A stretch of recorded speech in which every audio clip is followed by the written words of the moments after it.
Bonjour, bonsoir. Comment allez-vous? On est de retour. Ned One TV, le bilan. On est là avec le spécialiste Nuvin. Comment ça va, Nuvin? Ah, ça va très bien. Ça faisait longtemps qu'on espérait ce retour. On est impatient de pouvoir échanger sur les sujets favoris et sur notre sport favori, le foot surtout, que la Coupe du Monde a commencé. Donc, ravi de pouvoir échanger de nouveau avec toi. Bon, on va commencer avec les matchs de Coupe du Monde. Mexique, Afrique du Sud. Les hosts mexicains ont lancé le tournoi de manière forte avec des buts de Julien Quiñones et Raúl Jiménez. Le match a été marqué par quelques cartons rouges, une influence élevée a été enregistrée. Qu'est-ce que vous avez pensé de ce premier match Mexique-Afrique du Sud? C'était un bon match d'ouverture. Après, il y a une différence quand même de niveau entre le Mexique et l'Afrique du Sud. Malheureusement, on attendait un peu mieux de l'Afrique du Sud. Un peu déçu. Mais le Mexique a fait ce qu'il faut, notamment avec Quiñones. Ils ont eu beaucoup d'occasions. Ils ont bien démarré le match. On sent que c'est une équipe quand même jeune, mais qui a des automatismes, Mhm. qui se connaissent bien. Et ils ont marqué assez rapidement, hein. Donc ça les a aidés à se rendre le match plus facile. Et ensuite, ouais, il y a eu beaucoup de fautes de la part des Sud-Africains notamment, et Ouais. des cartons. Après, je trouve le deuxième carton assez dur, même le carton pour le Mexicain. Mais c'est une victoire qui est logique, hein, pour l'Afrique du Sud, mais Mexique. Bonne entrée en compétition. C'est dur de rentrer en compétition, notamment à domicile. Donc, Ouais. voilà, 2-0, travaille bien fait. Ouais, avec aussi les trajets, les vols, aussi pour l'Afrique du Sud aussi, c'est un peu dur pour eux aussi, quoi. Parce que le Mexique, eux, ils ont joué chez eux, là ils sont bien, ils sont frais. Ouais, pour l'Afrique du Sud, c'est un peu compliqué pour eux, quoi. Corée du Sud contre Tchèque 2-1. Je sais pas si t'as vu le match. J'ai Qu'est-ce que t'en penses? j'ai vu le résumé. Bon, tout le monde s'attendait à ce que la République tchèque gagne, Mhm. vu que c'est une équipe quand même avec des joueurs européens, Patrick Schick, Souček, des bons joueurs de club ou qui ont fait des plus ou moins bonnes saisons, notamment avec Bayern Leverkusen, même si West Ham est descendu, mais t'as quand même des bons joueurs.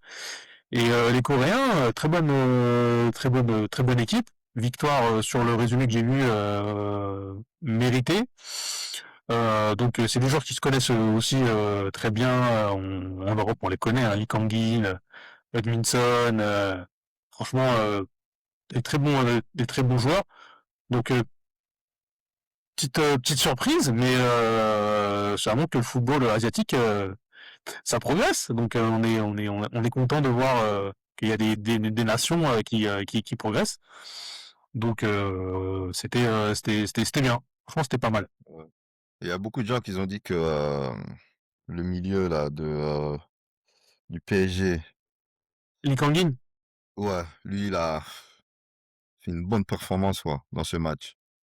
à chaque fois que tu le vois, tu sais, même quand il rentre avec Paris ou quand il est titulaire, il fait toujours des bons matchs. Mais après, c'est vrai que s'il était dans un autre club, moi, ça parle d'un transfert à Atletico Madrid, mais je pense que c'est un bon joueur, hein, gaucher, milieu de terrain, il court, il a comme du volume, techniquement il est fort, il met des buts, donc c'est un joueur peut-être sous-coté, on va dire, sous-coté, Mhm. mais dans le collectif des Coréens, il apporte sa pierre à l'édifice et ils ont vraiment une belle équipe. Je pense que ça peut être peut-être une des surprises du tournoi, hein.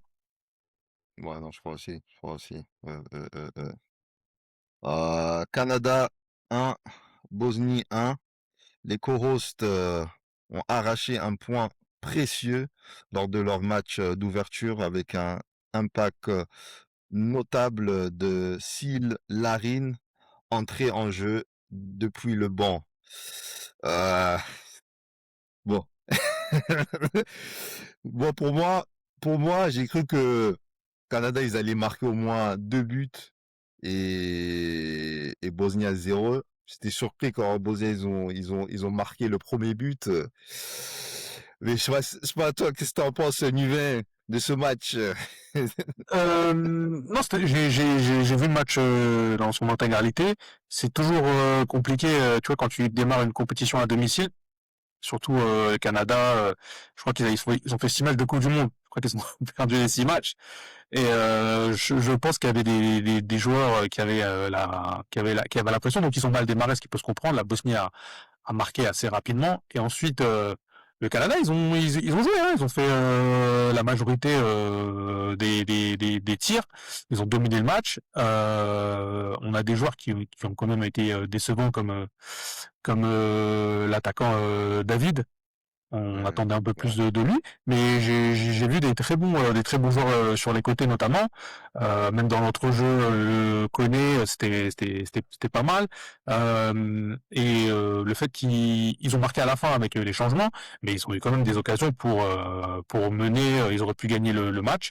Et après la Bosnie, hein, c'est une bonne équipe qui est passée par les barrages et qui est un peu décevant parce que quand ils ont marqué, ensuite ils ont fait que de défendre. Donc ouais, quand tu quand tu t'exposes à défendre, forcément c'est un peu plus compliqué et surtout il y a des joueurs qui n'ont pas à jouer. Hein. Dzeko il est pas rentré, donc un partout. Le Canada s'en sort plutôt pas mal. Dans le fond c'était pas mal aussi. Donc il y a des motifs d'espoir pour les Canadiens sur les prochains matchs. Et après il faut être un peu plus efficace.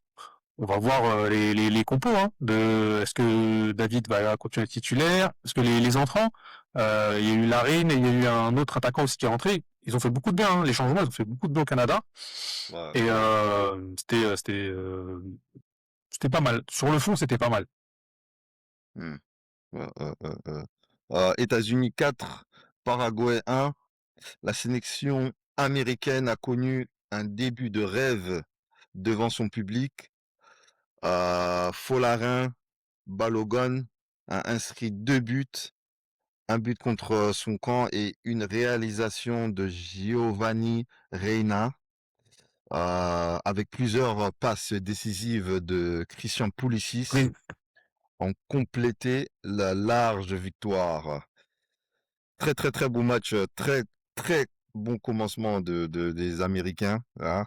Comme ils disent toujours, les Américains, les physiquement, hein, ils sont forts. C'est ça que les Américains ils disent. Physiquement, athlétiquement, ils sont forts.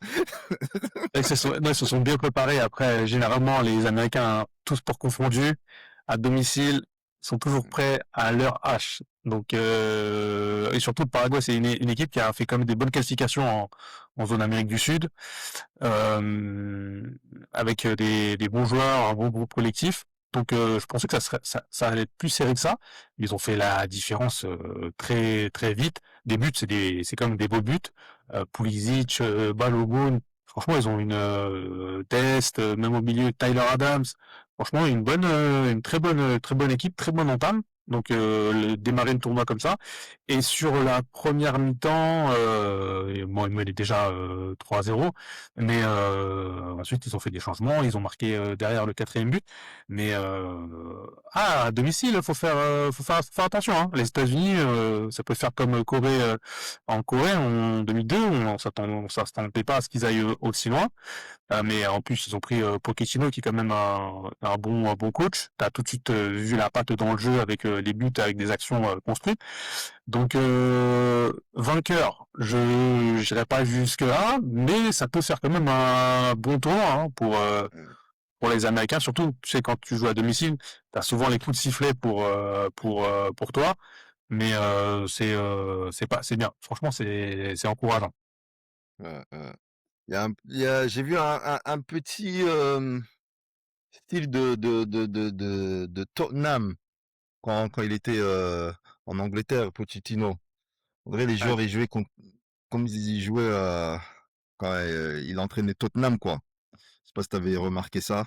Oui, oui, oui, parce que lui, c'est un entraîneur avec quand même une philosophie, un jeu collectif, que ce Mhm, soit à Southampton, bon, il essaie de le faire apparaître avec moins de réussite, vu qu'il y avait beaucoup d'individualité, mais ce qu'il a fait à Tottenham avec le projet, Hudminson, Harry Kane, Lamela, toujours eu des très bons joueurs qu'il a su faire jouer ensemble, et ramener cette philosophie-là dans une équipe nationale, c'est toujours compliqué, mais il a il arrive à faire ça avec des jeunes aussi, McKennie, dont j'ai pas parlé tout à l'heure.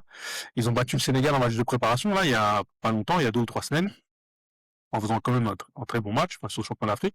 Donc, non, c'est pas mal, c'est un bon coach, ils ont fait un bon choix. Donc, on va voir, hein, s'ils ont des circonstances favorables, euh, parce que je connais pas le tirage après, s'ils arrivent premier ou deuxième. Donc, faudra voir ce qui tire. Mais quand tu joues à domicile, t'as toujours, je vais dire, les coups de sifflet pour toi. Et en plus, si t'as une bonne équipe avec de l'envie et de la détermination, moi, je ne les vois pas vainqueurs, mais pourquoi pas faire un quart de finale? Parce mhm. qu'un quart de finale, ça sera déjà une Coupe du Monde, j'allais dire réussie, hein, quart ou allez demi, ça sera déjà pas mal, ça sera déjà bien. Ouais, ouais, ouais, non, ça va être pas mal. Qatar 1, Suisse 1. Qu'est-ce que tu as pensé de ce Ça, match-là? c'est vraiment un match surprise. Tout le monde s'était dit dans les pronostics, bon, la Suisse, ça va gagner easy, Ouais. 2-0, 3-0. Le Qatar, c'est pas une équipe sérieuse. Et bah, au final, ils ont marqué à la dernière minute. Bon, que la Suisse a dominé le match avec, je crois, une trentaine de tirs. Mais au final, dominer n'est pas gagné, donc ils ont su saisir leur chance. Et le match nul, bah, ce sont des choses qui arrivent. On verra au deuxième match. Mais le Qatar, ça progresse. Ils ont Lopetegui, l'ancien sélectionneur de l'Espagne, comme Ouais. sélectionneur. Donc c'est bien aussi, hein, parce que la Suisse c'est une bonne équipe. Hein. La Suisse c'est une bonne équipe européenne dont on parle pas beaucoup. Mais bon, oui, ça a éliminé l'équipe de France Euro 2021. Mais ils sont toujours bons dans les tournois. C'est toujours une équipe qui est coriace, qui est pas facile à jouer. Donc la Suisse ils sont un peu en difficulté, hein, parce que c'était 3 points normalement acquis. Donc faudra faire attention. Ouais. Ouais. Brésil 1, Maroc 1. J'ai, Ça, je sais pas quoi dire, quoi. moi, il y a trop de choses à dire sur sur ce match-là. J'ai vu le match dans son intégralité. Non, bon, le Maroc, on sait que depuis des années maintenant, ils ont un projet de foot sur 10-15 ans avec de la formation. Mhm. On les a vus sur les CAN avec des bons joueurs progresser. Mais hier, la première mi-temps contre le Brésil, ils les ont dominés. Ils auraient Ouais, pu ouais. mener, quand ils ont mis le premier but, ils auraient pu mener 2-0, 3-0. Et Mhm. un bon jeu collectif, Brahim Diaz, Saïbari, le petit Boadi au milieu, là, le jeune de 18 ans qui joue à Lille, El Ainaoui qui joue à la Roma, Hakimi, Mazraoui de l'autre côté. Ils ont vraiment très très bien joué, Unai aussi. Et avec un peu plus d'efficacité, ils auraient pu mener 2-3-0 et le match il aurait été plié. Et ensuite, sur la seule vraiment attaque du Brésil, voilà, exploit individuel, Vinicius, voilà, Mhm. son move favori, on rentre, pied droit, frappe, petit filet, voilà, rien à faire. Et mais ensuite le Brésil, je parle de la supériorité du Maroc, mais le Mhm. Brésil, c'est vraiment une équipe qui est perfectible. Je vais pas dire faible, mais Mhm. c'est dur. Hein. Franchement, Vinicius à part son but, il a pas débordé une seule fois Hakimi, du côté Rafinha, ça a été très compliqué contre Mazraoui. Leur numéro 9, Igor Thiago, qui joue à Brentford, qui a fait une très bonne saison. Il a pas eu de ballon, c'était compliqué. Leur milieu de terrain, Paqueta, Guimarães, Casinho, voilà, c'est dur. Hein. Ils ont terminé Ouais. cinquième de zone Amérique du Sud. Le Brésil, on n'en Ouais. parle pas, mais ça a été compliqué, changement de sélectionneur. Ils ont dû changer deux fois avant que Ouais. Ancelotti n'arrive. Mhm. Derrière, sur le but, Marquinhos, Gabriel, c'est dur. Les latéraux, c'est compliqué. Il y a eu 2-3 arrêts Mhm. de Alisson. Mais si le Maroc gagne ce match, il y a pas scandale. La deuxième mi-temps, Ouais. ça a été un peu plus équilibré. Mais ils ont une dernière occasion aussi le Maroc à la fin, là, où ils peuvent gagner le Mhm. match. Mais à part tout, c'est bien payé pour le Brésil, hein. Moi, j'ai cru que le Brésil, ils allaient marquer un peu plus, mais j'étais un peu surpris, comme ils étaient en train de jouer, quoi. On dirait qu'ils jouaient plus défensive. C'était un peu lent. Je sais pas si c'est style Ancelotti, mais ouais, non, ce style-là, j'ai pas trop aimé, quoi. Et ce premier match, s'ils jouent comme ça va être un peu compliqué pour eux pour ce tournoi-là, quoi. Ouais, pour la suite, apparemment, il disait que Vinicius disait que le terrain était très sec, donc ça empêchait de jouer assez rapidement. Mais je pense que Mm, le Brésil, c'est au-delà d'un problème peut-être de terrain et d'acclimatation, il y a un problème au niveau des choix de joueurs, du niveau des joueurs, du travail collectif. Parce que mm, c'est au premier mi-temps, ils ont eu vraiment des gros problèmes au niveau du milieu de terrain. Euh, et même en termes de niveau, il a fait rentrer Fabinho. Il a fait du coaching, mais c'est des joueurs qui sont d'un niveau moindre que le Brésil qu'on a connu il y a 5, 6, 10 ans. Ils ont un problème de formation et de choix de joueurs. Donc c'est un peu compliqué. Hier, j'aurais bien aimé voir le petit Hendrick. Euh, ouais, moi il a aussi, fait ouais. rentrer Cunha, ouais, mais j'aurais Mm, bien vu le petit Hendrick. C'est quand même un garçon sur 20 minutes qui peut te faire des bonnes choses. Après, Carlo Ancelotti, quand il était au Real, il ne le faisait pas rentrer, il les faisait même pas jouer. Donc, je pense que là, sur ce que j'ai vu cette nuit, il a pris dans la presse, ça a été unanime contre eux, hein. ouais, Euh, ouais. Surtout connaissant les Brésiliens qui vont à la Coupe du Monde pour gagner, en essayant de voir du beau jeu, ça Mm, va être compliqué, hein. Et moi, il y a une autre chose dont j'ai peur sur le Brésil, hein, c'est que il y a beaucoup de personnes qui attendent beaucoup de Neymar, mais j'ai très très peur que déjà il ça est le mec, pas à hein. 100% physiquement. Mm, Sur ce que je vois depuis un an là, il joue en championnat du Brésil, c'est très très dur. J'ai peur qu'on a des expectations, des attentes mhm. ne vont pas correspondre à la réalité. Donc on Ouais, va voir sur le deuxième match, parce que je crois dans ce groupe il y a Écosse et Haïti. Haïti, ouais. Écosse et Haïti, sur ce que j'ai vu de Écosse Haïti, attention, hein. Mm, Bon après il y a il y a les 8 meilleurs troisièmes qui passent. Donc je pense que si tu gagnes un match et que tu fais un match nul ou si tu gagnes un match, je pense que tu passes. Mais faut faire attention au Brésil, hein. on va aller, ouais. Il y avait Turquie. Turquie, Australie, 2-0. Euh, pour moi, la Turquie, ils ont beaucoup dominé, mais beaucoup raté. C'est Beaucoup ça, c'est ça. C'est raté et ouais et Australie, ils ont eu leurs occasions et ils les ont marqués, quoi. Ouais. Toujours là quand on les oublie. Non, mais c'est ça, tu vois, ce type de match, comme je disais tout à l'heure, où ils ont eu, je crois, presque une 25 à 30 tirs, et tu Mmh. te dis, au final, qui doivent gagner le match, mais ils se sont fait punir sur deux contres, et les buts Mmh. sont beaux, mais quand t'as pas de finisseur, ils ont touché les poteaux, je crois, mais ouais, Arda Güler, Çalhanoğlu, après il y avait leur joueur favori, Yilmaz, qui a pas démarré et qui rentre à la mi-temps. Mais Mmh. la Turquie, normalement, ça doit gagner le match 9 fois sur 10. Mais là, l'Australie aussi, sur toutes les compétitions, on n'en parle pas beaucoup. Ils prennent pas je vais dire de tôle. Ils embêtent toujours des grosses équipes. Donc, Ouais. j'allais dire, ça progresse. C'est un style de jeu un peu, j'allais dire à l'ancienne, où ça défend beaucoup, où c'est pas très technique, mais au final, ils ont battu. Le but, c'est de gagner le match pour se qualifier, et ils ont battu la Turquie. Mmh. On peut pas parler de hold-up. Ils ont fait deux contres, ils ont marqué. Donc, Mmh. chapeau aux Australiens, qui eux aussi progressent. Et attention, hein, la Turquie qui est une bonne équipe avec des jeunes qui progressent. Donc à voir les prochains matchs. Mais Ouais. ouais, ça c'est une petite surprise aussi, hein. L'Australie qui bat la Ouais. Turquie, c'est une petite surprise. Une équipe africaine peut-elle gagner la coupe du monde cette année? 10 équipes africaines participant, un record historique, Maroc, Sénégal, Côte d'Ivoire, Égypte, Algérie, Ghana, Tunisie, Afrique du Sud, Cap-Vert, RD, Congo. Le Maroc est de loin la meilleure chance africaine, demi-finaliste 2022. Il a tenu tête au Brésil lors de son entrée en lice.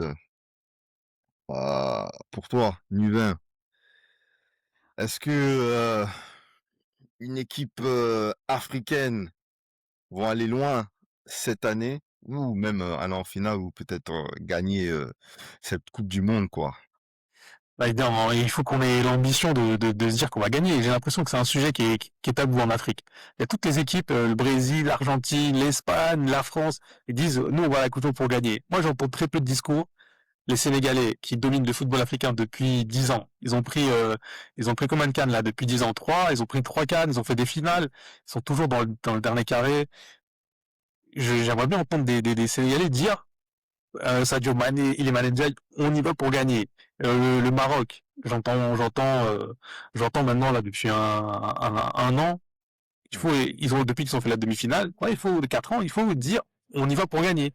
Après, t'as des équipes aussi, l'Égypte, Mohamed Salah, on n'en parle pas. Bon, c'est un football qui est un peu simpliste, mais il faudrait qu'ils aient quand même des ambitions. Après, t'as des plus petites équipes comme Cap-Vert, mais RDC, ça fait longtemps qu'ils sont pas à la Coupe du Monde. Au moins passer les poules.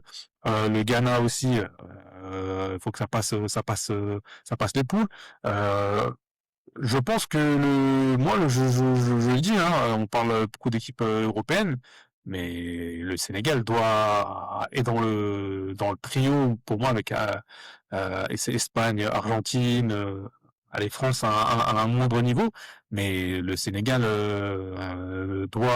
ils ont battu en match amical l'Angleterre, ils ont battu le Brésil, ils ont fait quand même des grosses performances, notamment sur le continent. Et ils ont quand même des joueurs qui ont fait des bonnes saisons. Iliman Ndiaye, il a fait une bonne saison avec Everton. Ismail Assar, il a gagné la Conference League avec Crystal Palace, meilleur buteur.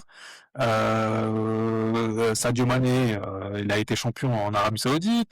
Ils ont Pape Gueye, ils ont Idrissa Gueye, ils ont Lamine Camara, ils ont une bonne défense, ils ont un bon gardien aussi.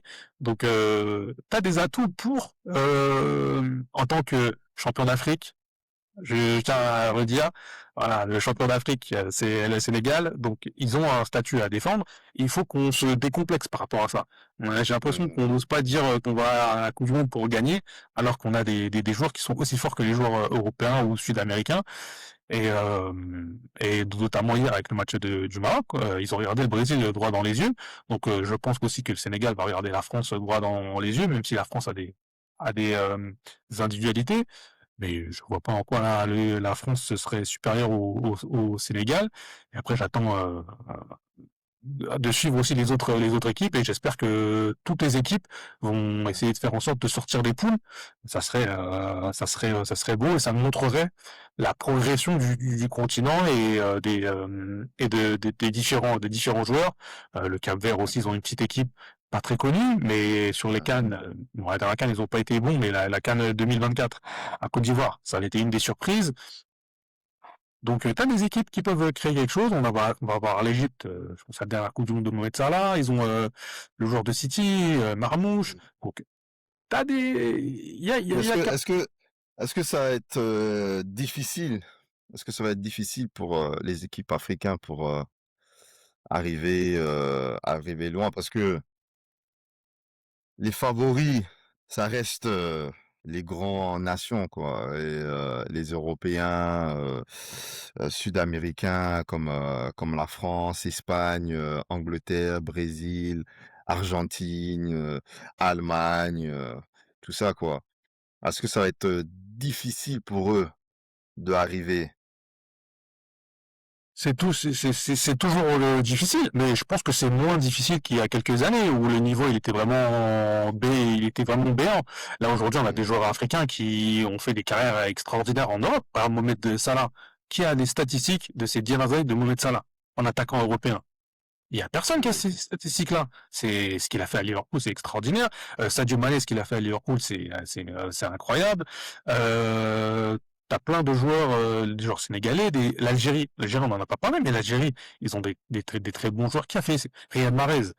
Maintenant, il y a Hadj Moussa, ils ont des Maza, ils ont des jeunes joueurs qui jouent dans les top clubs européens et qui font des très bonnes choses. Donc, c'est bien qu'on ait une nouvelle génération aussi qui arrive et qui sont en Coupe d'Europe et maintenant en Coupe d'Afrique et en Coupe du Monde, qui vont nous montrer qu'ils sont capables de prendre la relève. Ouais, j'ai pas parlé de l'Algérie, gros match contre l'Argentine, Mm. où les gens n'en parlent pas trop, mais je pense pas que ce soit aussi déséquilibré que ça, surtout en voyant les derniers matchs de l'Argentine. Donc ça va être à surveiller aussi. On a vu le Maroc, la RDC, dont personne ne parle. Ils sont un peu, j'allais dire, en sous-marin, les cousins de la RDC, mais même s'ils sont qualifiés au barrage, il faut se qualifier pour les barrages. Hein. Ça a été un chemin long. Ils se sont qualifiés. Premier gros match tout de suite, le Portugal. Donc ça va être un très bon test. Après, ils ont un très bon groupe qui joue depuis longtemps ensemble, même si c'est des joueurs un peu moins cotés, mais ils ont quand même un gros groupe. Donc la RDC, moi je pense que ça doit sortir du groupe. L'Algérie, ça doit sortir du groupe. Donc après, j'ai une préférence pour j'allais dire, le Maroc, le Sénégal, pour aller un peu plus loin. Mais les équipes africaines, pour moi, elles doivent sortir des poules. Voilà, c'est l'exigence que je mets aujourd'hui. Bon, on va aller dans l'autre sujet. Euh, les coachs, hein.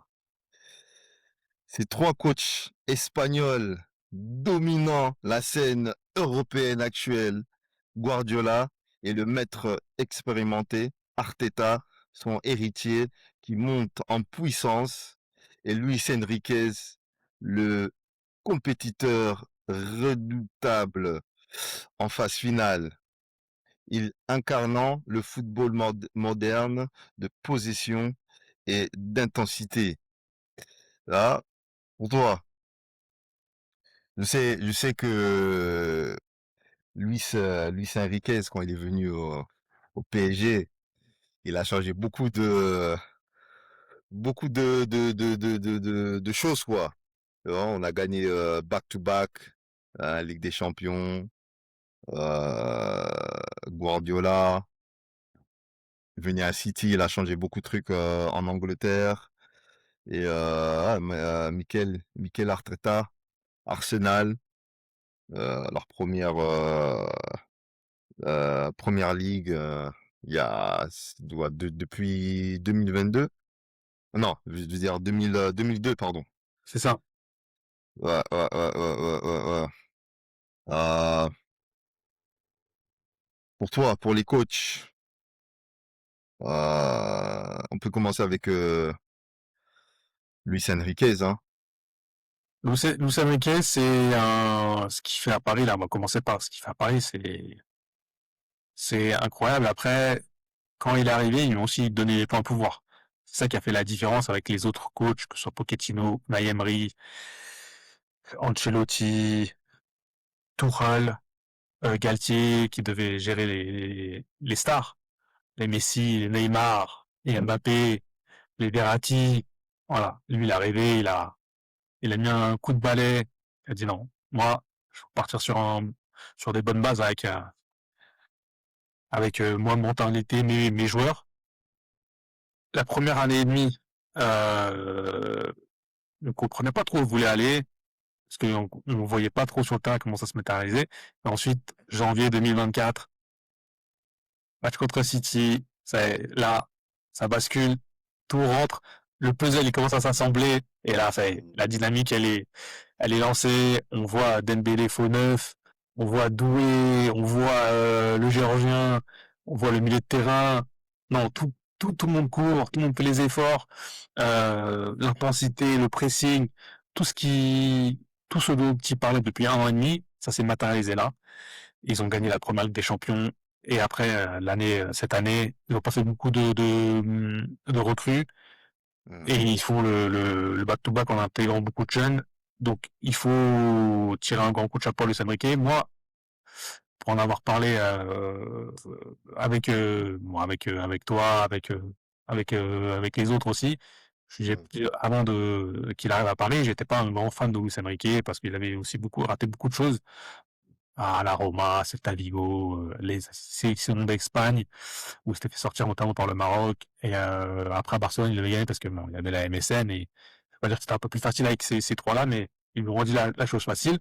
Mais là, force est de constater que un back-to-back, c'est pas tout le monde qui le fait, surtout en mm, mettant en place du jeu. Tu vois du jeu, tu vois de l'intensité, tu vois que ça court, tu vois que ça bascule dans son côté. Donc c'est très très fort. Il y a un vrai état d'esprit.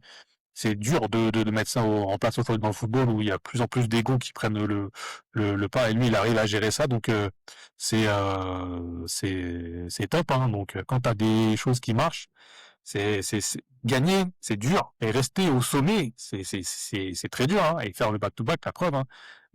À part le Real qui l'a fait, City l'ont pas fait, tous les autres clubs qui ont gagné la Ligue, Bayern, on se disait ils vont gagner 3, 4 Ligues des Champions, le Barça, Messi, il y a plein de clubs hein, qui ont gagné une fois et après malheureusement tu les revois pas donc Luis Enrique franchement c'est fort mais il a eu tous les joueurs qui veut, il les demande et il les a, ce qui n'était pas forcément le cas avant où il y avait beaucoup d'ingérence des directeurs sportifs qui amenaient des joueurs qui n'étaient pas forcément voulus.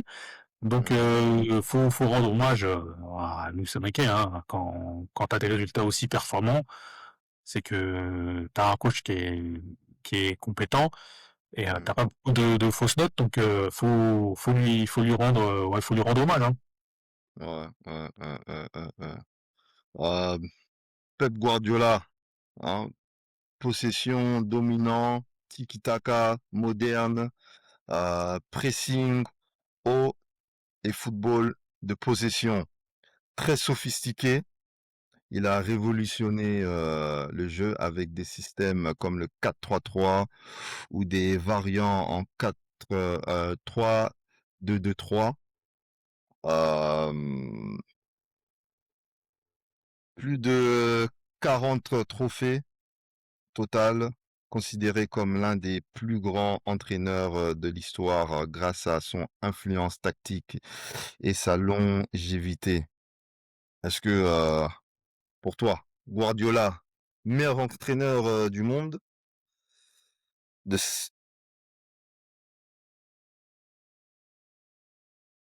Ouais, cette question, c'est pas qu'elle est difficile. Après, moi, j'aime trop Guardiola, en fait. Mon objectivité, elle est difficile à mettre de côté quand je parle de ce monsieur, de ce génie, mais on va essayer de faire l'exercice. C'est vrai que aller dans différents championnats, Barcelone, aller à Barcelone, t'es chez toi, t'as un style de jeu, c'était incroyable. Aller en Allemagne, dans une culture différente, s'imposer en Allemagne, en s'adaptant au code des Allemands, qui n'est pas le jeu de possession comme ce qu'ils faisaient à Barcelone. T'avais un jeu beaucoup plus direct, des centres, des frappes. Et après, il lui manque une Ligue des Champions au Bayern, mais pour moi, le passage au Bayern, il est réussi. Tu gagnes des titres, tu bats des records. Donc, passage de Guardiola aussi au Bayern, il a marqué le Bayern, il a marqué l'Allemagne.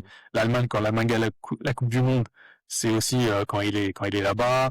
Tous les entraîneurs, Tuchel, Nagelsmann, la bataille contre Klopp, la première bataille contre Klopp de Dortmund, ils ont tous, même les entraîneurs d'aujourd'hui, là, les adjoints, les mecs qui entraînent Leipzig, tout ça, tous des noms qui sont pas encore connus, hein, qui vont sortir. Tous ils font du jeu, ils se disent, bah, quand on a vu le Bayern de Guardiola, euh, on s'est dit qu'il y avait une autre façon de jouer de jouer au football. Et il a vraiment imprégné l'esprit des entraîneurs et de l'Allemagne. Et Joachim Löw qui a mis Kimmich au milieu, qui faisait Kimmich arrière droit, qui faisait voilà, c'est l'influence directe de Guardiola aussi. Donc et après son passage en Angleterre, c'est pas dire que c'est extraordinaire, mais 10 ans, 6 premières ligues, des cups, des Carling Cup, des Community Shield, une Ligue des Champions, des Coupes du Monde des clubs, Mhm. c'est encore une influence, même dans les plus basses divisions, hein. Quand tu regardes avant l'Angleterre, c'était beaucoup de kick and rush comme à l'ancienne. Maintenant, t'as pratiquement, je vais dire pas toutes les équipes, mais quand tu regardes toutes les équipes, maintenant ça ressort de l'arrière, t'as des gardiens qui jouent, t'as du jeu de passe, du jeu de possession. Après, peut-être il y en a qui disent que c'est un peu trop jeu de possession, que ça dénature un peu le côté anglais, mais il a infusé dans pas mal de coachs aussi en Angleterre. Il a marqué la première ligue aussi avec des records, il gagne le championnat à 100 points sur avant qu'Haaland arrive. Il jouait avec des faux neufs, De Bruyne, Bernardo Silva, Gundogan. Il y a des joueurs qui étaient moyens, mauvais, Sterling, qui deviennent extraordinaires, le roi Sané. Non, on peut aimer ou ne pas aimer Guardiola. Voilà. C'est Ouais. qu'il y a eu des Bisbee, il y a Touré, Samuel Eto'o, on en passe. Mais quand tu gagnes comme ça partout, avec la manière, en mettant en avant des records, c'est que t'as quelque chose. Et peut-être qu'il a fait 2 années de trop dans Mhm. son cycle.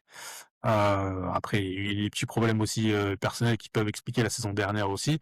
Mais ils ont mal anticipé la fin d'un cycle. C'est toujours difficile, hein, soit dans tous les clubs. Et au final, il a redémarré un cycle maintenant. Je trouve qu'il c'était bien de laisser le club en meilleure position. Tu gagnes 2 trophées, tu pars. Ouais. Il va arriver, il repart pas de zéro. Il sait qu'il a une bonne base pour regagner des trophées. Mais non, Guardiola, c'est fort. Après, on peut dire oui, il a des moyens. Et il y a plein d'entraîneurs qui ont des moyens. Chelsea, ils ont des moyens, hein, 2 milliards en 2, 3 ans.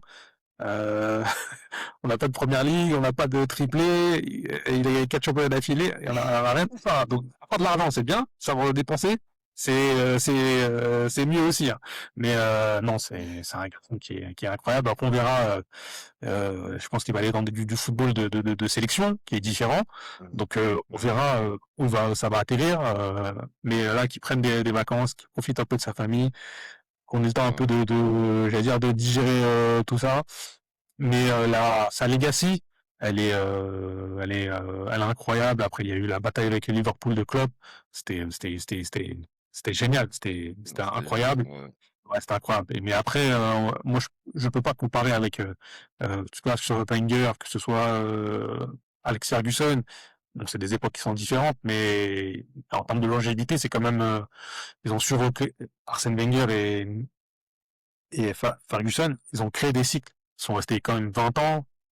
Donc, et ils Ouais. ont créé plusieurs cycles. Ça, savoir créer plusieurs cycles, c'est fort aussi. Ils ont gagné beaucoup de trophées. Donc, non, respect pour lui, hein. Je sais pas où je le mets dans l'histoire de la première ligue, mais comme dirait Roland Courbis, il est dans les trois, mais il n'est pas forcément troisième. Hmm. Alors, on va finir vite fait avec Arteta, Mikel Arteta. Est-ce que Mikel Arteta est un des meilleurs jeunes coachs du monde là pour l'instant? On peut dire qu'il fait partie des meilleurs coachs du monde parce qu'il est jeune. Après, il a gagné cette année la première ligue. Après, bon, ça fait 7 ans qu'il est là. Beaucoup d'argent mis dans les transferts, dans les recrues. Quand tu gagnes, t'as toujours raison. Il a fait faire le doublé, hein, Ligue des Hmm. Champions. Ouais. L'année dernière, il passe pas loin. Euh, Après, on peut lui reprocher le niveau de jeu d'Arsenal ces 2 dernières années qui correspond pas à ce qu'il avait fait au départ. Quand il arrivait, il y avait une notion de jeu, un peu cette notion de jeu barcelonaise, comme Enrique, comme Arteta, comme Pochettino, Unai Emery, tu Ouais. vois, où tu as cette notion de on va jouer au foot, jeu de passe. Et en fait, lui, son problème, c'est que il y avait du jeu, mais il gagnait pas de trophée. Et je pense qu'il y a 2 ans, il s'est dit, je préfère moins bien jouer, mais gagner. Et cette année, Tous les gens qui ont regardé la première ligue, ils sont incapables de te donner un match d'Arsenal où ils sont assis, ils ont pris du plaisir. Et tout Mmh. le monde et quand on disait Arsenal, Arsenal, Arsenal, Arsenal, les gens se sont dit non, là, ils abusent. Quand les gens ont regardé la finale de la Ligue des Champions, ils ont dit non, Ouais. mais tous les gens qui critiquent, ils ont raison. Mais évidemment qu'on a raison.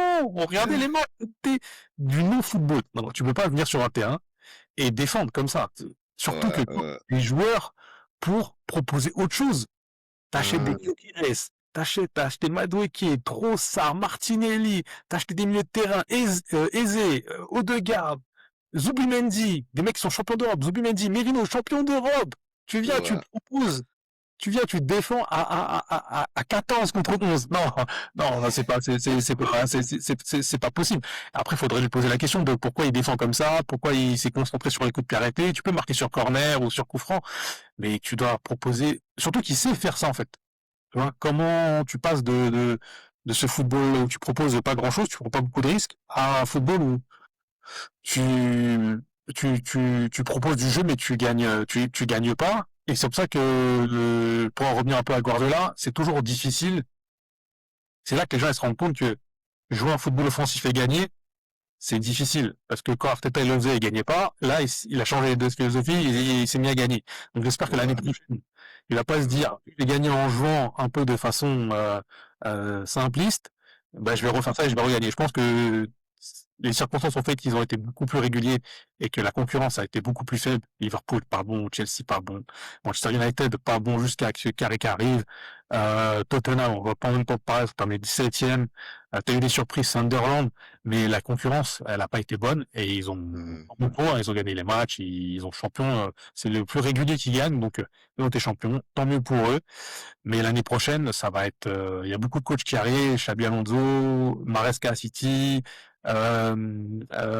Iraola à Liverpool. Donc il y a Ouais. beaucoup de changements qui vont arriver. Et c'est des coachs qui jouent aussi De Zerbi à Tottenham.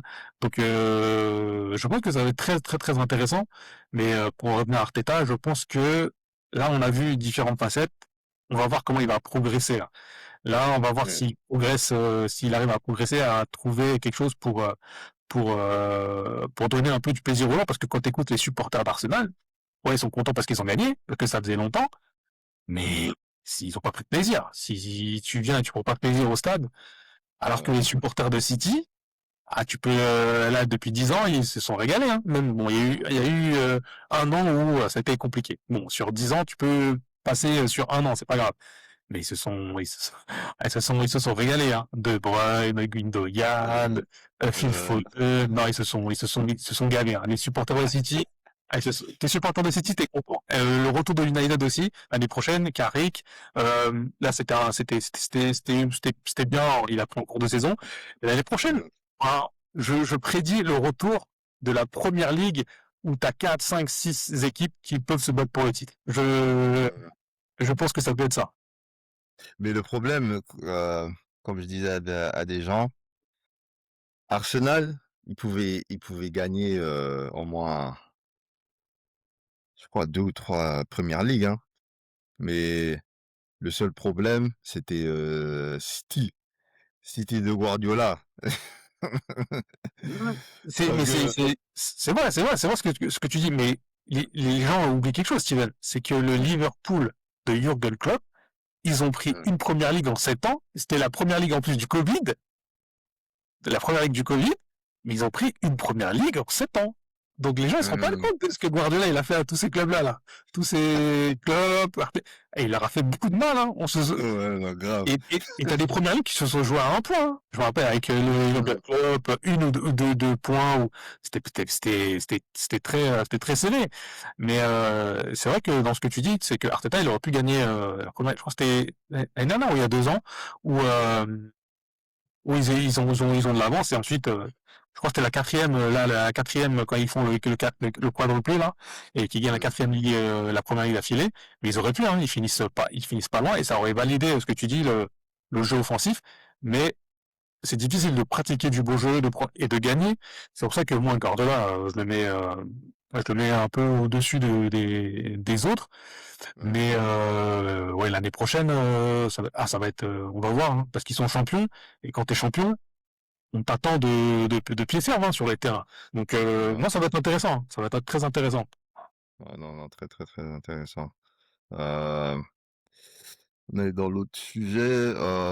Bruno Fernandes a été sacré meilleur joueur de la Première Ligue, Player of the Season pour la saison 2025-2026. C'est un accomplissement historique pour le capitaine de Manchester United. Performance exceptionnelle de Bruno.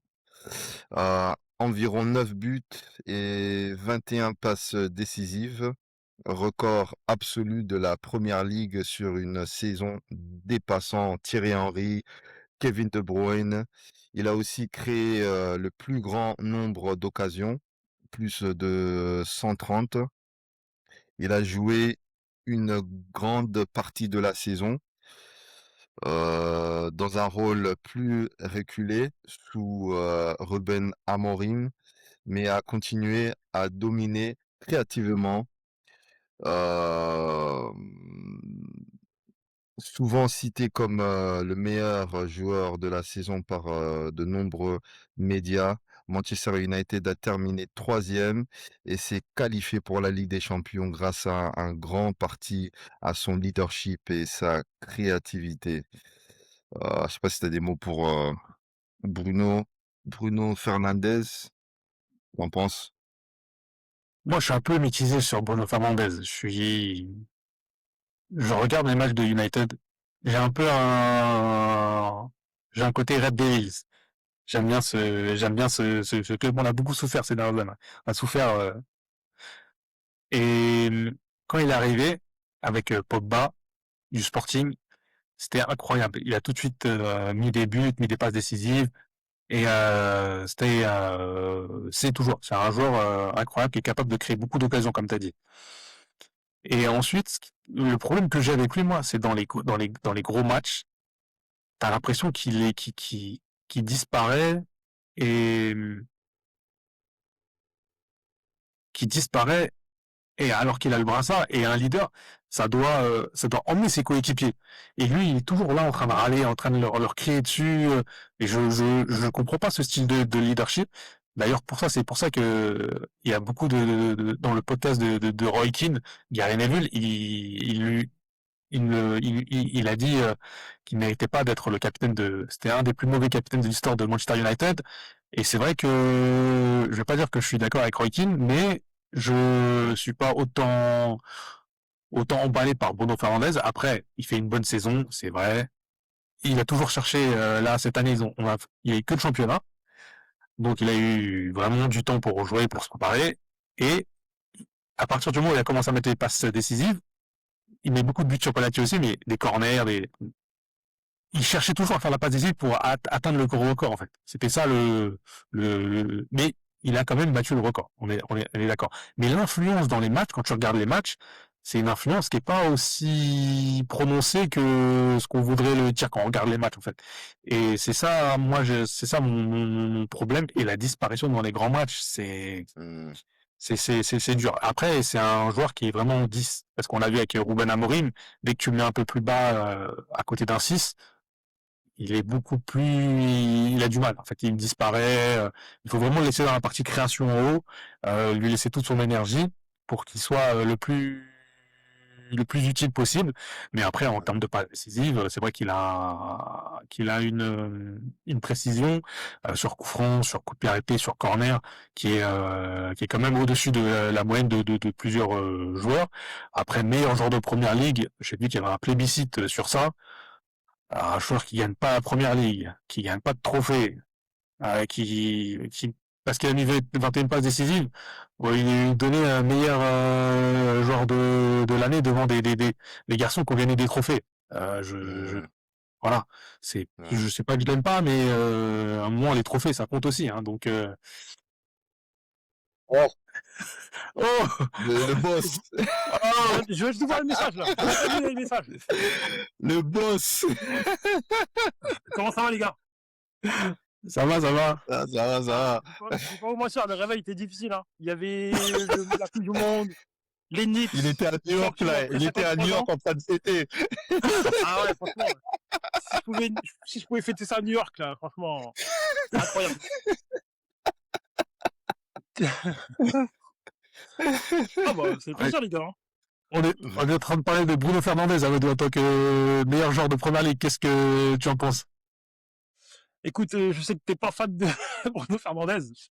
Je te rassure, moi non plus. Mais voilà, il a quand même fait une belle saison. Mais après, voilà, c'est pas pour réduire ce qu'il a fait, parce qu'il a fait quand même une belle saison. La Premier League, quand même, ça a baissé depuis un moment aussi, quand même. Donc il faut pas se mentir aussi. Donc ça joue aussi. Hein. Après, il y a un truc aussi que j'aimerais avoir votre avis sur les passes d'ess. Moi, les corners passes décisives, moi j'ai un peu de mal avec ça. Les corners passes décisives, parce qu'il a fait énormément de corners, parce que Ouais. quand tu fais un corner, généralement, ou un coup de pied arrêté, tu vises une zone, et le mec, il met la tête. Donc avoir 15, 16, 20 passes d'ess avec la moitié, c'est des corners, j'ai un peu de mal. Donc moi, je suis quand même assez exigeant sur les passes d'ess. Donc voilà. Après, même si c'est une petite passe, par exemple, un exemple, par exemple, au PSG, par exemple, Joao Neves qui va donner un ballon à Kvaratskhelia, il va arriver, il va enchaîner, il va frapper, enrouler. Est-ce qu'on peut construire ça comme une passe d'ess? Donc voilà, c'est quand même assez difficile. Hein. Mais après, il faut reconnaître qu'il a fait une belle saison. Là, on va attendre Bruno Fernandes. C'est sur la Coupe du Monde, déjà. Donc après, bon, il y a le problème Ronaldo à gérer, mais ça, c'est un autre, un autre problème. Et ensuite, on verra en Ligue des Champions, hein, parce que en Ligue des Ah, le Champions, problème, c'est pas Ronaldo. Ah, laissez Ronaldo. Le problème, c'est pas Ronaldo. non, mais parce qu'on parle du Portugal, donc on parle de Ronaldo. On est obligé de parler de Ronaldo. Mais bon, là, c'est pour ça que j'ai fait une petite aparté, mais voilà, on en reparlera de Ronaldo, mais on verra bien. Parce qu'il il est quand même assez important au Portugal, mais bon, on verra ça. Mais voilà, pour revenir à Bruno Fernandes, en Ligue des Champions, parce que Manchester n'a pas fait de Ligue des Champions depuis très longtemps. Donc il y aura une grosse attente autour de ce club historique, puisque voilà, Manchester, ça reste historique. Donc s'il réitère ces performances-là en Première Ligue, en Ligue des Champions, et que ça joue le titre, pourquoi pas aussi, parce qu'on peut parler aussi du titre de Arsenal aussi, hein, qui commence avec une dizaine de points d'avance, qui se fait rattraper, qui se met la pression aussi. Liverpool aussi, qui a quand même beaucoup baissé aussi. Donc voilà, donc faut relativiser un petit peu la performance de Bruno Fernandes et on verra si il confirme en Coupe du Monde et en Ligue des Champions l'année prochaine. Mbappé. Hum. Est-ce que Mbappé est un leader souvent critiqué par son leadership?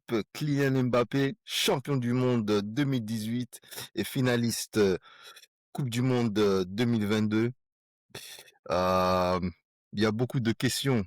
Certains, comme l'ancien champion du monde Franck Leboeuf, estiment qu'il n'est pas un vrai leader, trop égoïste dans sa façon de penser, plus focalisé sur ses stats personnelles que sur le groupe.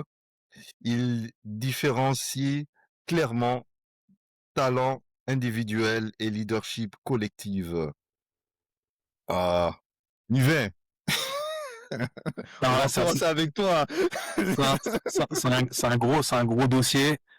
Moi, j'ai jamais considéré, moi je suis du côté de Franck Leboeuf et c'est très rare. Mais le leadership, ça correspond.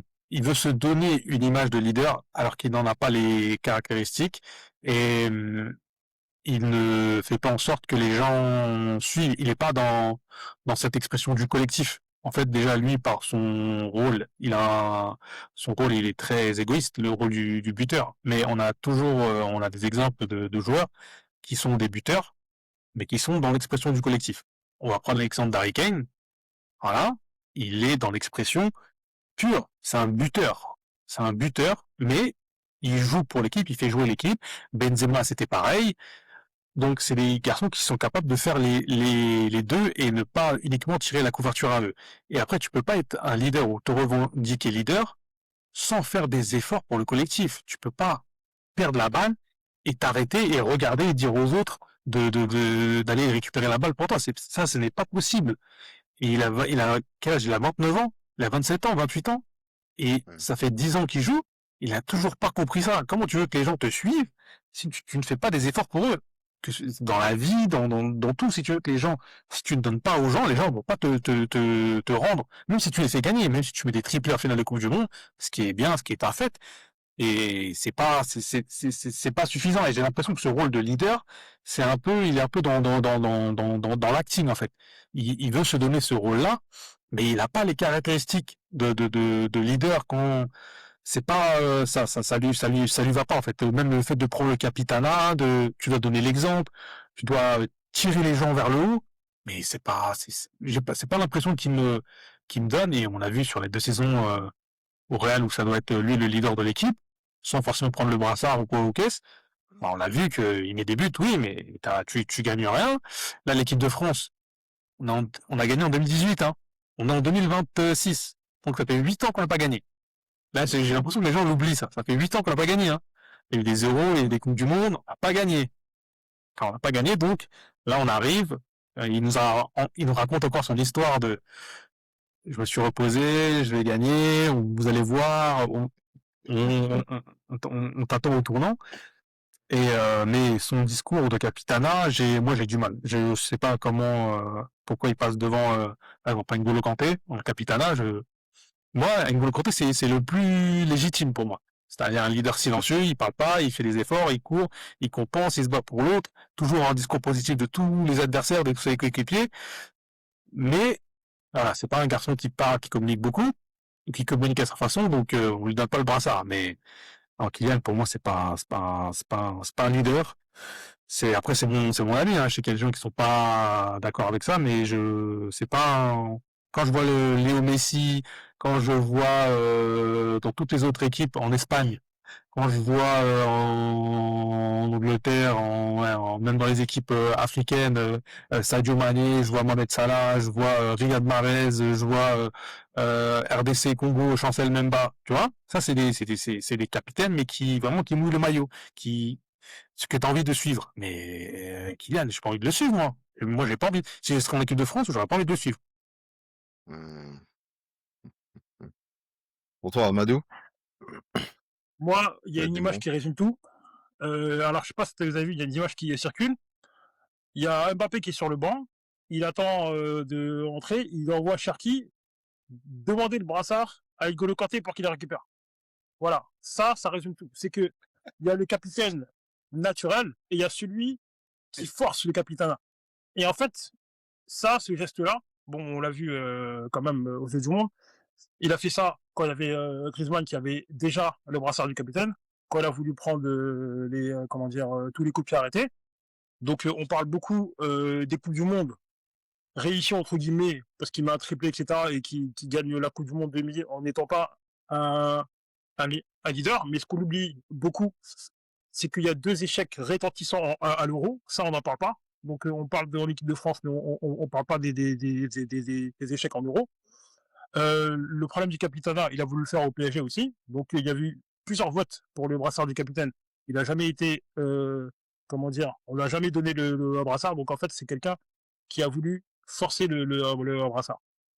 Voilà. Donc moi, ce que je voulais, un truc sur lequel je voulais revenir aussi, c'est que cette envie de vouloir être le leader, de vouloir tirer la couverture à soi, d'être toujours dans la lumière, je me demande si c'est pas une forme d'insécurité.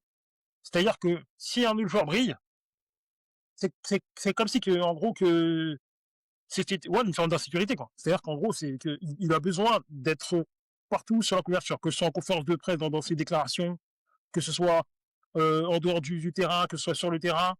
Que voilà, c'est une envie. C'est-à-dire que même qu'on ne demande rien, il a besoin d'exister en fait. Il a cette envie qu'on parle de lui à chaque fois, et ça, c'est un problème. Donc, on peut parler de Cristiano Ronaldo aussi. Bon, c'est pas pour revenir dessus, c'est que même si c'est quelqu'un qui fait pas l'unanimité, dans le vestiaire justement, il fait l'unanimité. C'est-à-dire que les gens, ils peuvent s'appuyer sur Ronaldo. Donc, c'est la différence entre lui et Mbappé. Donc, pour moi, je dirais qu'il joue quand même assez gros sur la Coupe du Monde. Donc on reviendra pas aussi sur les déclarations qui disaient que oui, voilà, moi si mon avenir est lié au PSG, ça fait longtemps que je serai parti. Donc voilà, donc il peut marquer autant de buts qu'il veut. C'est-à-dire que lui, le seul salut d'Mbappé, c'est des performances en marquant des buts. Ça ne fait pas trop vraiment de passes décisives aussi. Et aussi, ce qui caractérise ça, c'est que un capitaine, pour moi, doit sublimer le collectif. Mais par contre, Hmm. quand tu es un capitaine et que tu as des joueurs frustrés à côté de toi, c'est un souci. Donc, est-ce que ça permet au collectif de briller? Je n'en suis pas sûr du tout. Mais est-ce que c'est la faute du PSG? Parce que quand il est venu au PSG, pour moi, comme je disais, il y avait pas vraiment de leader, quoi. Parce que ouais, il y avait Neymar, mais Neymar, pour moi, c'est pas trop un gars qui va dire oh ouais, fais ci, fais ça, comme il était parti à Barcelone. Parce qu'à Barcelone, t'avais les Iniesta, les Piqué, Messi et tout ça, quoi. Si tu fais un truc, ils te disent, quoi. Ah, fais ci, comme ça, quoi. Mais quand Mbappé il est venu, il y avait juste Neymar. Et Neymar, lui aussi, il aime trop s'ambiancer. C'est une personne pas trop sérieux, tout ça, quoi. Et après, le PSG, ils ont donné tout, quoi, tout ce qu'ils voulaient. Ils l'ont donné. S'ils voulaient pas, PSG, il faisait rien, quoi. Alors pour Alors, moi, je vois ce que s'il tu veux était dire. venu, ouais, Je vois ce que tu veux dire. Par rapport à l'espèce que j'ai été coupé. Euh, Neymar, en tant que leader, je suis pas trop d'accord. Au PSG, je suis d'accord. Il y a eu des erreurs qui ont été faites comment dire, au PSG, que ce soit la direction, que ce soit tout ça et tout. Donc voilà, ça, c'est là, sa part de responsabilité. Mais par contre, Neymar, en tant que leader, le Brésil, à un moment donné, quand je sais plus c'était en quelle année, il y avait la Coupe du Monde au Brésil, ouais, Neymar a montré que c'est un leader. C'est-à-dire qu'en gros, que s'il y a un projet qui est carré pour emmener une équipe et tout, et qui prend le brassard, il l'a pas pris parce que, voilà, il le voulait, hein, parce qu'il a voulu emmener son équipe, parce que c'est un leader technique aussi. Et moi-même, mhm, j'étais irrité, parce que là, ce que tu dis de Neymar, c'est très vrai, il aime bien faire la samba ici, celui-là. Mais quand il faut mettre le bleu de chauffe, entre guillemets, il est capable de le faire, il l'a fait aussi. Malheureusement, il s'est blessé. Le leadership, il l'a pris au Barça aussi. Bon, il n'y a pas seulement le 6-1 aussi, mais il a été leader aussi. C'est que Messi, on va dire, a été un peu moyen, tout Messi qu'il est. Neymar a pris mhm, ce leadership-là. Ça n'a pas été forcément mis en avant. Il l'a pas fait un peu comme Mbappé avec les caméras, vas-y, regardez, c'est moi qui prends le leader. C'est-à-dire qu'en gros, il prenait le leadership au Barça en silence, quoi. C'est-à-dire que leader technique et tout, il emmenait les gars. C'est comme si les mecs, j'aime bien cette image quand il dit, vas-y, les gars, venez, j'ai un minivan, allez-y, montez, je vous ramène, tu vois. Donc c'est ça.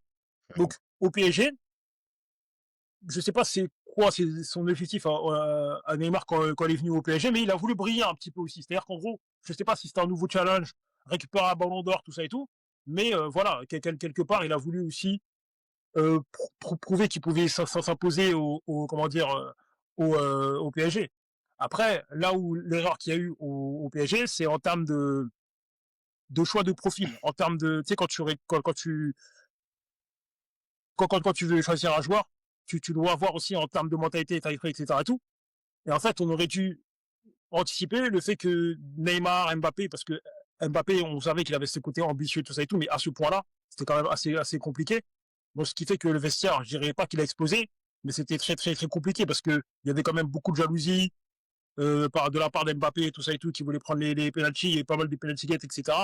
Donc, c'était assez compliqué. Donc, il y a la responsabilité des joueurs, responsabilité de la direction. Donc voilà, donc c'est pour ça que ça a été entre guillemets nettoyé maintenant parce qu'il y a un peu moins d'ego. Mais voilà, je pense que ouais. chacun a sa part de responsabilité aussi. Parce que aussi, c'est un peu dur parce que 2018, il avait quel âge, quoi? 18 ou 19, un truc comme ça. Tu gagnes la Coupe du Monde. Ah, mais après, tu commences à avoir la grosse tête, quoi. Ouais, mais après, tu vois, par Et, rapport au Coupe du Monde, c'est que Mbappé, en 2010, c'était pas un leader. On peut revenir à hum, Monaco aussi. Monaco, c'était pas un leader. Il y avait Falcao devant, en débat avant. Après, on peut revenir sur le poste aussi. Hein. Bon, j'ai dit mille et mille fois que ce n'est pas un numéro 9. Donc voilà, ce n'est pas un numéro 9. Donc le numéro 9, voilà, c'est pour être le leader, entre guillemets, devant, d'être sur la lumière, le mec qui marque les buts. Mais chaque fois que les équipes ont performé collectivement, c'est que 2018, il y avait un collectif qui était en place, et à Monaco, il y avait un collectif qui était en place. À Monaco, au PSG, même s'ils performaient et marquaient des buts, il n'y avait pas de collectif en place. Donc ça, c'est compliqué. Donc là, aujourd'hui, il y a en équipe de France. Est-ce qu'on peut dire que le collectif est là en place? Non, parce qu'il y a toujours cette interrogation par rapport au poste d'Mbappé qui décroche à chaque fois. Parce que on parle de performance de match, etc. et tout. Mais un truc qu'on ne parle quasiment jamais de la part d'Mbappé, c'est que son travail sans ballon, il est catastrophique. C'est-à-dire que s'il ne marque pas, le nombre de ballons perdus, quand il dézone, quand il joue contre des blocs bas, quand il a joué en Espagne contre des blocs bas, et qu'il ne touchait pas le ballon, parce que normalement, en numéro 9, si tu as un numéro 9, tu sais que tu vas exploiter 8, 9, voire 10 ballons. Mais comme il ne peut pas rester sans tuer de ballon, il a besoin de décrocher. Et quand tu décroches, il n'y a personne dans la source de réparation, il n'y a personne qui se projette aussi. Au PSG, par exemple, même s'il n'y a pas vraiment de numéro 9 avec Dembélé, quand Dembélé il décroche, n'importe qui peut prendre le numéro 9. Mais comme en équipe de France, on ne travaille pas d'animation offensive, ça veut dire que Mbappé, il a une telle liberté que quand il décroche, il n'y a personne au centre. Donc ça, c'est compliqué. Donc après, on arrête les débats pourquoi parce qu'il marque aussi. Donc s'il marque, on dit ah bah voilà, il a marqué, c'est terminé. Donc en fait, aujourd'hui, la réalité de Kylian Mbappé, c'est seulement les statistiques. Je sais qu'il a été un petit peu NBA, ceci, cela, c'est les statistiques. Donc on parle de statistiques de buts marqués, mais on peut parler aussi de statistiques familiques de passes décisives, parce que si encore il faisait des passes décisives qui pouvaient faire briller les autres, ok, il n'y a pas de souci, mais ça, il ne le fait pas. Et dans son travail sans ballon, c'est compliqué aussi. Donc à partir du moment où on n'a pas ce prisme-là pour pouvoir juger la performance, ça devient assez compliqué quand même de juger ses performances. L'image, je sais pas si t'as dernier mot. Non, je suis d'accord avec ce que dit Amadou. Après, quand il est arrivé à Paris, il arrive en même temps que Neymar et son statut il a changé parce qu'il a gagné il gagne la Coupe du Monde. Donc, je pense aussi que les choses sont arrivées très vite pour lui. Et tu avais un cadre d'équipe, comme ce que je disais au départ avec Luis Enrique, qui était moins flagrant. On mettait beaucoup d'argent dans les recrues pour faire briller l'équipe. Et c'est vrai qu'ils lui ont donné les pleins pouvoirs et il peut faire ce qu'il voulait. Et après, plus ça augmente et plus c'est compliqué si tu gères pas le phénomène dès le départ.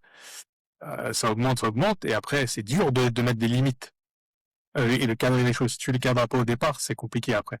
Et ensuite, t'as eu il a mis des buts, il a fait des choses. Après, sur les gros matchs de Paris, il a mis des buts Manchester, mais ils sont sortis. Le Real, même quand ils vont en demi contre Dortmund, c'est toujours des prestations qui sont insuffisantes. Et son histoire à Paris, elle s'est terminée comme ça malheureusement. Mais on se rend compte que dès qu'il n'y a pas de cadre, dès qu'il n'est pas dans un cadre bien défini, regarde l'équipe de France, quand ils vont en 2018, il y a un cadre.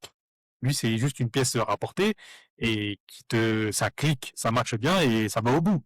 Mais dès que le cadre n'est pas défini, regarde au Real maintenant, on peut pas dire que c'est un kidam, il va mettre ses buts, mais il n'a pas de plus-value ou de valeur ajoutée. Et je crois que c'est Bill Russell qui disait ça, il disait, on m'a interviewé après les matchs, il disait, ne me parlez pas de mes statistiques, de mes points, de mes rebonds, mais demandez-moi si mes coéquipiers ils ont été meilleurs. Parce que si je rends mes coéquipiers meilleurs, ça veut dire qu'on a plus de chances de gagner des matchs, et c'est comme ça qu'il faut juger la prestation de l'équipe. Voilà. Et lui, j'ai l'impression qu'il est dans les premières années de Kobe Bryant et de Michael Jordan, quand ils pensaient que, vu leur talent incroyable et extraordinaire, ils pouvaient gagner des matchs à eux tout seuls. Mais si tu veux faire des matchs avec des performances individuelles, va faire du tennis, va faire du badminton, va faire du ping-pong. Mais ici, tu joues avec 10 autres mecs. Donc, et si tu penses que les 10 autres mecs ils vont jouer pour toi, tu dois leur donner quelque chose. Regarde, Harry Kane, pourquoi les gens ils lui donnent des ballons?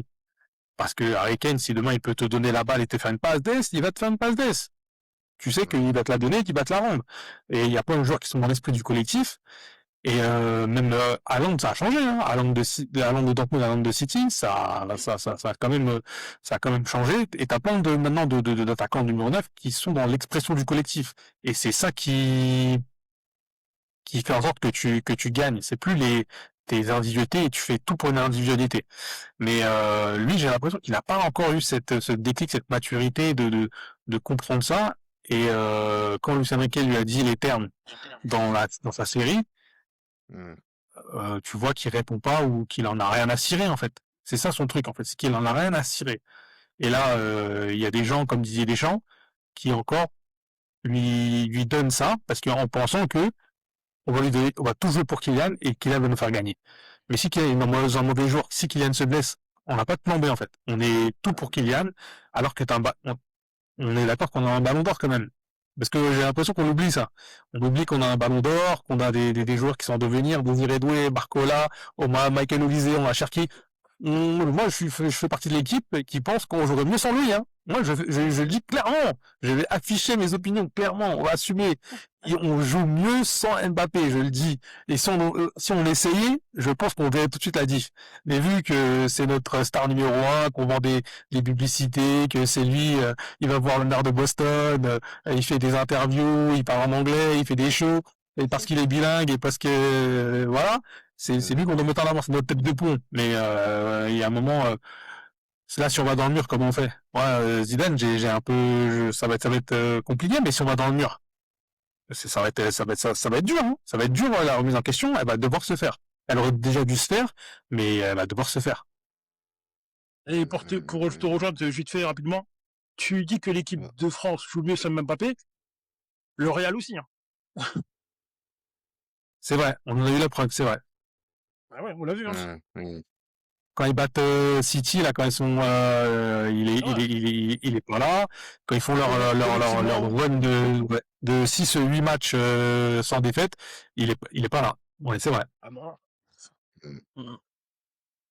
Et donc, dans le dernier sujet, le PSG est aujourd'hui le meilleur club français de l'histoire en Ligue des Champions avec 2 titres consécutifs, 2025 et 2026. Il dévance largement les autres clubs français. Il y a juste un club français, Marseille. Pour vous, le back-to-back, qu'est-ce que vous en pensez, le PSG d'avant et le PSG de maintenant? Beaucoup de changements. Qu'est-ce que vous en pensez? Moi, je pense que c'est mérité, hein, tout simplement. Hein. Moi, ce que j'aime bien aussi, c'est que bon, on va pas revenir sur Mbappé et tout, mais c'est pas seulement parce que Mbappé est parti, c'est que en fait, moi, ce que j'ai toujours détesté et Nuvin le sait aussi, on en a beaucoup parlé, parce que moi, à mon niveau, j'ai entraîné un petit peu aussi. Moi, je n'ai jamais été un grand partisan des individualités. Moi, j'ai toujours voulu que le collectif brille en plus de l'individualité. Pour moi, c'est plus un collectif qui est une individualité. Et en fait, là où je suis vraiment content par rapport au PSG, c'est que le collectif a gagné. C'est que on parle pas seulement du positionnement de Dembélé, mais c'est que chacun fait son travail. Le milieu de terrain, le défenseur, le latéral, les compensations, c'est que moi, ce que j'aime beaucoup, c'est qu'on parlait tout à l'heure du décrochage. C'est que, par exemple, Dembélé, quand il décroche pas vite. C'est que quand il décroche, ça se projette beaucoup. On avait beaucoup ce côté, la performance de Fabien Ruiz, mais Fabien Ruiz était capable de prendre la profondeur. Le latéral droit était capable de se retrouver attaquant. C'était quand même, voilà, c'est quand même assez incroyable. Donc, la première année, on va dire, il y a eu l'effet de surprise, on va dire, parce que voilà, il y a eu le match qui a tout débloqué, ces matchs qu'ils ont fait contre Titi, le fameux 4-2. Donc c'est à partir de là où ils ont commencé à prendre confiance, etc. Il y a eu le fameux match aussi qu'ils ont perdu à 0 contre Liverpool en dominant. Donc là, ça leur donnait des certitudes pour pouvoir aller au bout. Ensuite, ils ont gagné à Anfield et après après ça s'est enchaîné. Ensuite, l'année où tu as attendu, c'est quand même compliqué parce que le PSG n'a pas fait de préparation. C'était assez compliqué, beaucoup d'interrogations. Ils ont quand même réussi à battre le Barça avec une équipe B. Donc après, on peut parler de la défense du Barça aussi.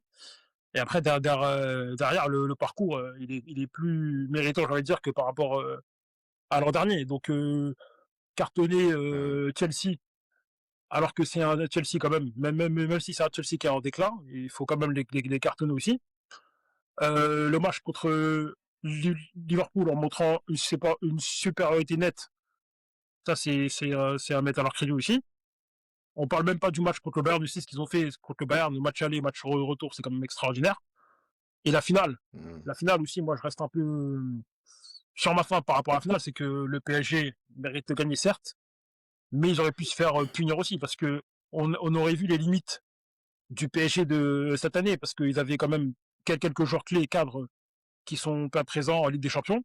Mais à partir du moment où Oui. Gvara est sorti, Dembélé est sorti, Vitinha est sorti, ils ont mis une équipe quand même avec Beraldo, Zabarni, Barcola qui quand même sont en difficulté en Ligue 1 quand ils jouent. Donc je pense que si Mmh. Arsenal avait monté un peu plus d'ambition, je pense ils auraient dû gagner le match. Mais voilà, je pense que ça reste quand même un mérite aussi. Mais n'empêche que Mmh. s'ils veulent faire entre guillemets un three-peat, il faut quand même recruter un minimum et tout parce que je pense qu'ils ont fait quand même la deuxième saison en étant un peu sur le fil. Donc l'année prochaine, il Mmh. sera encore plus at- at- attendu. Donc voilà, en plus ça va être l'équipe à battre aussi, hein. Donc les autres équipes vont se renforcer aussi. Donc on verra. Donc je pense que Mmh. s'ils recrutent pas et qu'ils font comme c'est cette année, ça risque d'être compliqué aussi. Mais quand même bravo à eux Mmh. pour avoir fait ce back-to-back aussi, hein, parce que c'est quand même amplement mérité quand même. Mais il y a quoi qui a changé, avec, le PSG? Parce que le PSG, c'est pas une équipe, qu'ils avaient, des mauvais joueurs, quoi. Il y avait des grands joueurs, les Zlatan, Thiago Motta, Neymar, heu, Mbappé. En plus, en défense, il y avait, Silva, tout Maxwell. ça, tu vois? C'est quoi qui a changé? Est-ce que c'est les coachs, les joueurs? Parce que aussi, hein, on avait les Laurent Blanc, hein? On avait les Laurent Blanc, tout ça. Il y a Ouais, je vois ce que quoi tu qui veux a dire. changé? Pour Ou moi, la les grosse autres équipes, ils différence, sont devenus nuls? non, pour moi, la grosse différence, c'est que on en a parlé aussi à un moment donné dans une de tes émissions là. Pour moi, ce qui a beaucoup changé aussi, c'est que le coach, c'est le boss. Le coach a les pleins pouvoirs. C'est-à-dire que si jamais il met Dembélé va sur le banc, personne ne va parler. Avant, quand tu avais par exemple Pochettino ou Laurent Blanc ou quoi, dès que tu avais un cadre sur le banc de touche, c'était compliqué, c'était plein de trucs et tout.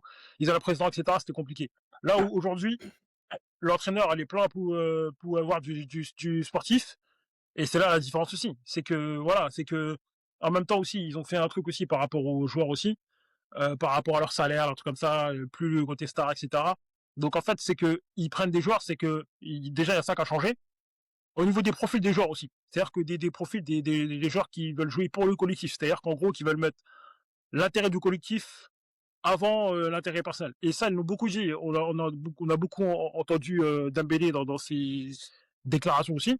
Et ça a fait la différence aussi, hein. Et moi, le regret que j'ai un petit peu par rapport au PSG, c'est que le PSG fait le back-to-back. Mais pour moi, le gros regret que j'ai aussi, c'est que moi, il y a un coach que j'aime beaucoup, c'est Unai Emery. Unai Emery, Mmh. je pense que si on donne les pleins pouvoirs à Unai Emery, comme on a donné à Luis Enrique, je pense que l'équipe qui met 4-0 au Barça, je pense que cette équipe-là, il peut aller au bout. Mais ça, c'est mon regret, parce que voilà, il y a des joueurs que j'adore, comme genre Cavani, Di Maria, Mmh. Draxler. Voilà, donc Mmh. voilà, c'est compliqué aussi. Et moi, ce qui fait que j'étais un peu déçu, et ce qui fait aussi que j'ai un petit somme, entre guillemets, contre Mbappé, c'est que moi, Draxler, c'est un joueur que je kiffe. Et le fait qu'Mbappé soit venu et obligé Draxler à, on va dire, à descendre aussi, ça a fait partie un petit peu au fait que, qui fait que, voilà, je l'ai un peu plus dans le commentaire aussi. Donc voilà, donc moi, ce qui a vraiment changé, c'est que dans n'importe quelle équipe, un coach qui a les pleins pour voir qui est maître de ses choix et qu'il n'y ait pas de discussion sur qui il met sur le banc, comment il joue, etc. Et qu'on laisse du temps pour travailler aussi, parce qu'on a laissé quand même beaucoup du temps à travailler aussi. Donc, plein pour avoir temps et des libertés au niveau des choix du recrutement, ça fait la différence. Je sais pas si t'as des mots, on y va. Non, non, mais quand tu dis quelle était la différence entre le PSG d'avant, qui avait des moyens, qui avait des joueurs et qui gagnait pas, et maintenant le PSG qui gagne, la différence, elle est dans ce qu'a dit Amadou et ce que je t'ai dit tout à l'heure sur Luis Enrique, c'est que ils ont donné les pleins pouvoirs à un entraîneur et il y a une symbiose entre l'entraîneur et le directeur sportif qui est Campos. C'est-à-dire que Luis Enrique lui demande, il y a une liste de joueurs et Campos prend ces joueurs-là que Luis Enrique a dit. Avant ça, que ce soit Ancelotti, que ce soit Unai Emery, que ce soit Tuchel, Pochettino, Galtier, Unai Emery, il y a toujours eu des bisbilles entre les choix de l'entraîneur et les choix que le directeur sportif, Luis Campos et autres. T'avais Antero Henrique, t'as plein de gens qui venaient et qui plaçaient leurs joueurs ou des agents qui venaient, qui proposaient des joueurs. Et juste parce qu'il y avait c'était des joueurs, des stars, on faisait outre des souhaits du coach. Si tous ces entraîneurs-là, moi je pense, hein, Pochettino, Tuchel, Unai Emery, peut-être un peu moins Galtier, s'ils avaient eu cet alignement avec un directeur sportif et qu'ils avaient mis dehors les Neymar, les Verratti, Pochettino, je vois pas pourquoi il aurait pas pu gagner avec des champions. Tuchel, il a gagné avec Chelsea, voilà. Unai Emery qui gagne avec Séville, qui gagne avec Villarreal, qui gagne avec Aston Villa. Je pense que moi ça aurait pu ça aurait pu ça aurait pu le faire. Après c'est la supposition, mais et on est plus avec Luis Enrique dans un esprit de collectif. Avant pareil c'était un rassemblement de stars. T'assemblais des individualités et t'avais moins et dès qu'il y avait un coup dur, une défaite, tu vois, tout s'écroulait. Ce qui est plus le cas avec Paris. Maintenant Paris même s'ils sont menés d'un but ou de deux buts, il y a cette espèce de sérénité, de confiance où tu te dis on va revenir. Voilà, il n'y a pas de, on sait qu'on va revenir parce qu'on a la force mentale. Tu vois, c'est quelque chose de mental qui fait que on sait qu'on va revenir. Et première année de contre City, ils sont menés, ça switch. Et après, ils font le parcours qu'ils font et ils vont au bout et il n'y a pas aucune discussion possible. Et cette année, c'est encore démarré difficilement, la poule et tout. Mais après, ils repassent en mode un peu en qualification. Et même quand ils sont en difficulté, contre le Bayern ou même contre Arsenal, où Arsenal a su les contrecarrer aussi, ils sont devant, tu sens qu'ils sont pas en difficulté, tu sens que même s'ils sont en difficulté, ça va revenir. Et il y a cette sérénité un peu collective. Mais c'est plus collectif. Voilà. Avant, on parlait plus d'individualité. Maintenant, c'est plus de collectif. Et après, cette année, ça, c'est comme jouer sur un fil. Hein. T'as beaucoup eu de blessures, t'as beaucoup eu de jeunes. On va voir comment ils vont recruter, mais il faut quand même, je pense que quand tu gagnes, l'adage qui dit on change pas qui gagne, c'est un adage qui est archi faux, on l'a vu Real, City, et il faut mettre, je pense, un joueur par ligne au moins, mais un joueur de niveau international par ligne pour bouger un peu les gars qui sont là et amener du 109. Donc je pense qu'ils ont des listes, je pense qu'ils vont recruter de façon maligne parce que Lucien Maquet c'est quand même un garçon qui se trompe très peu, même si Chevalier Zabarni ça n'a pas répondu aux attentes. On verra ce qu'ils vont faire, ils vont les extirper ou ils vont continuer avec, mais on va voir, ils sont dans une bonne dynamique.